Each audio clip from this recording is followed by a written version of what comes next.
భారత పురుషుల జట్టు ఫైనల్లో నేపాల్ను ఓడించి ఖోఖో ప్రపంచ కప్ను కైవసం చేసుకుని సరికొత్త చరిత్ర సృష్టించింది. ఈ టైటిల్ మ్యాచ్లో భారత్ 54-36 తేడాతో నేపాల్ను ఓడించింది. అయితే పురుషుల జట్టు కంటే ముందు భారత మహిళల జట్టు కూడా నేపాల్ మహిళలను ఓడించి టైటిల్ గెలుచుకుంది. ఫైనల్లో భారత్ 78-40 తేడాతో నేపాల్ను చిత్తు చేసి తొలి ఛాంపియన్గా నిలిచింది. రెండు జట్లు కూడా ఒకేసారి గెలుచుకోవడం విశేషం. ఢిల్లీలో జరిగిన ఈ మ్యాచ్ ప్రారంభం నుంచి నేపాల్పై భారత్ ఒత్తిడిని కొనసాగించింది. ఆ క్రమంలో తొలి ఆధిక్యం సాధించిన తర్వాత భారత ఆటగాళ్లు అద్భుతమైన ప్రదర్శన కనబర్చి విజయం సాధించారు.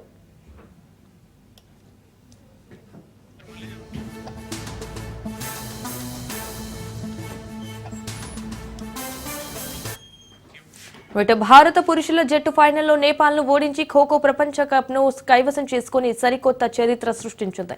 ఈ టైటిల్ మ్యాచ్లో భారత్ 54-36 తేడాతో నేపాల్ను ఓడించింది. అయితే పురుషుల జట్టు కంటే ముందు భారత మహిళల జట్టు కూడా నేపాల్ మహిళలను ఓడించి టైటిల్గా గెలుచుకుంది. ఫైనల్లో భారత్ 78-40 తేడాతో నేపాల్ను చిత్తు చేసి తొలి ఛాంపియన్గా నిలిచింది. రెండు జట్టు కూడా ఒకేసారి గెలుచుకోవడం విశేషం. ఢిల్లీలో జరిగిన ఈ మ్యాచ్ ప్రారంభం నుంచి నేపాల్పై భారత్ ఒత్తిడిని కొనసాగించింది.